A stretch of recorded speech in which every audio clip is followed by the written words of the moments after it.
Hi, Andrew. Thank you Hi. for being with us. Hi.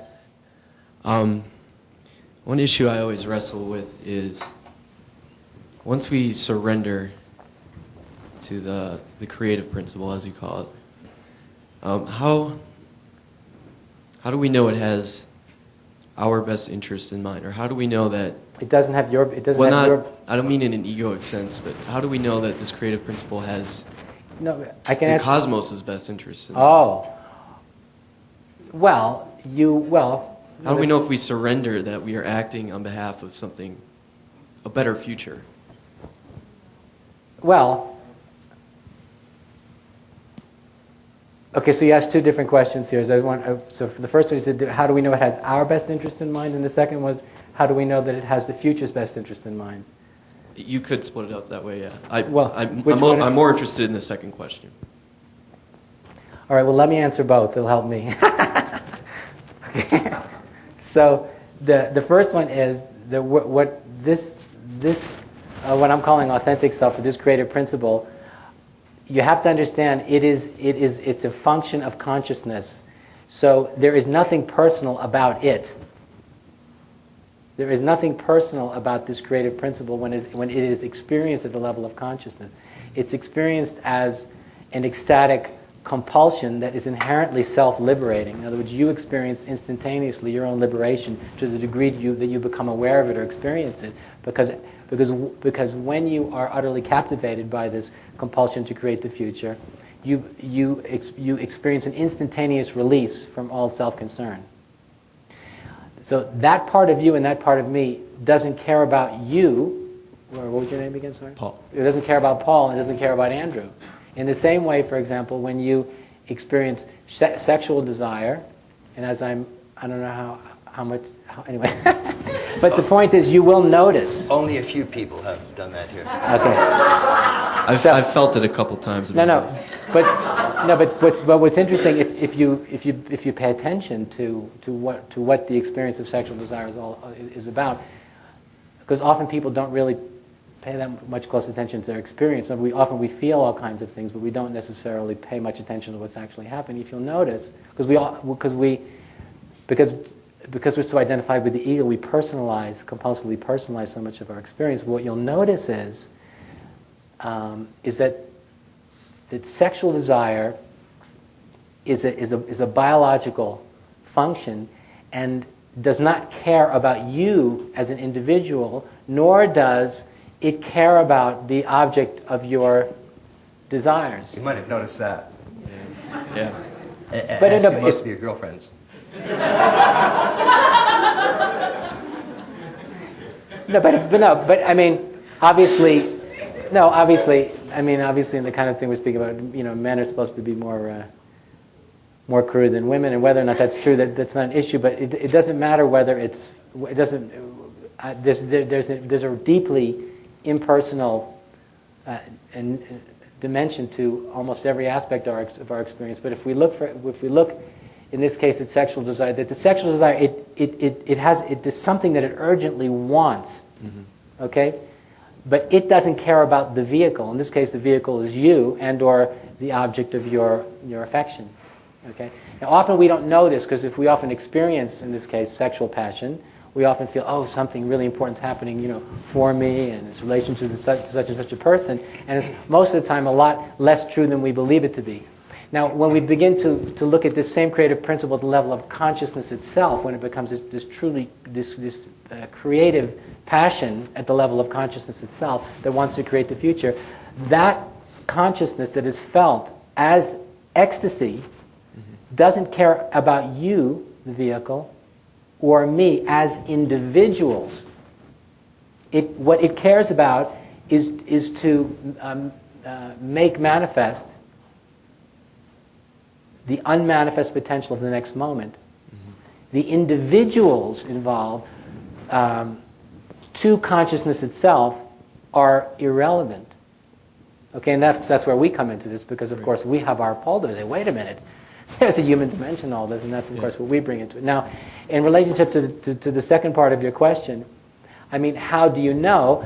Because part and parcel of the kind of perspective that we're speaking about is what you begin to see is is a higher order, is a higher order. So when you directly intuit or cognize a higher order that does not yet exist, it's experienced as a kind of harmony or fullness or integration that makes a deeper and higher sense out of everything. That it's self-justifying. And I mean, that's not really the right word, but it's almost like you can hear it's a ridiculous metaphor, but it's almost like you can hear the angels singing. You start to see how everything, because these higher structures are all higher and higher manifestations of that one without a second, right? Mm-hmm. It's always higher and higher manifestation of one without a second, and a higher manifestation of one and a higher one and a higher one and a higher. So the higher it is, the sense of being at the very center of the universe of creation, of seeing with the eyes of God. That's what the experience is. Now, whether the individual is actually enlightened or whether there's some pathological maniac, I mean, I guess everyone others would have to make up their mind about that. I mean, Hitler obviously had his own visions too. There's one way to tell a little bit, and this is more sort of the pandit side of the street, that when that higher manifestation comes down, to the extent it's healthy, you feel it resonating in all four quadrants. Something deeply, deeply right. So it's impersonal in the sense that it's a higher person. So it's not just radically without person. It's God in first person. Right. And it's also dealing with the world and dealing with you and Tao and it and you can feel it resonating. And when it hits all four quadrants well, there's something very right about it. Yeah. If it hits just one or just the other, there's something inherently a little bit off, and it's very seductive because you can get one or two of them, and you go, this must be right. But it's just resonating with the I, and it's not resonating with the thou or the we, and so on. But then that harmonic, if it's less than all four quadrants, it won't. It won't be it won't be vibrating in that way that's so. And even if you have to do a little check mark, you mentally have to back off and go check, check, check, check. Yeah, I know. Write that down. Yeah, check, check. No.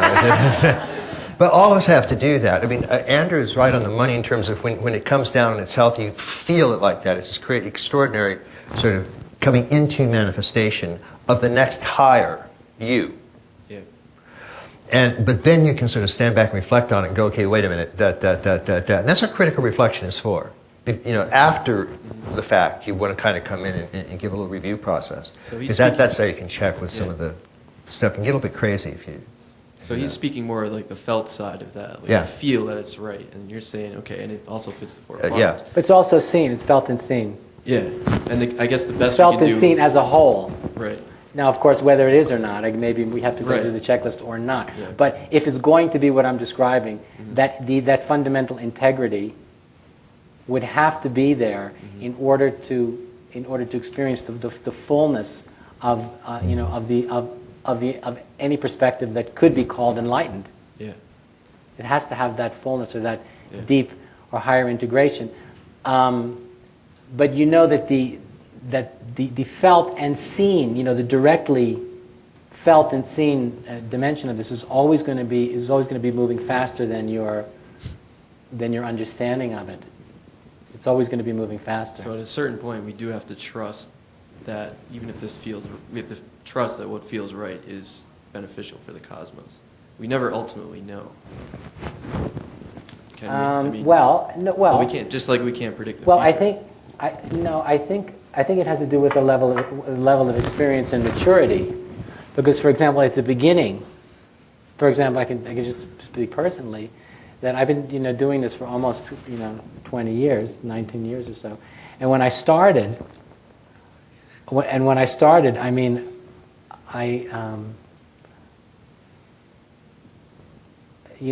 my conviction was, there's an absolute conviction was pouring through me. And at the very, very beginning, the way I felt,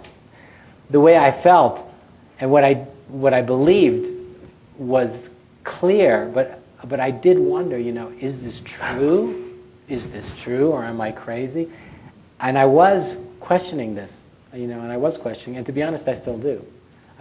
But as you see, because you have to understand, if, for example, it's like if this is true, and that's the way Ken is describing it, if you literally are pushing an edge, if, the question is if, but if one is, then you are inherently going to be occupying and exploring territory that is very new. In other words, either nobody's been there before, or maybe there have been a few. But it's going to be, relatively speaking, unknown territory, okay? And so it takes a certain kind of courage to let yourself go that far, okay? And of course, there is a risk there. And let me play to the other side of that, too, because I think what Andrew's saying is very important, and you also have to balance it with there's a very fundamental moment in consciousness where you establish trust. And that is that fundamentally you can't distrust what's arising moment to moment. So that very moment of touching that's arising moment to moment, you can't doubt that. If you did doubt that, then you would be aware of the doubter. So there's a very, very fundamental movement where you are in basic trust of the universe that's arising. And that moment of contact of the universe when it's arising, that moment of touch is spirit. So you can't fundamentally doubt the existence of spirit any more than you can fundamentally doubt the arising that's happening right now. Right. So that arising, so it's important to do all the things that Andrew's talking about. It's important to then stand back and reflect. Does this seem like it's resonating with all the different components of me, such as the quadrants? But don't ever lose track of that fundamental trust, because that's the very nature of God in you that's touching this world.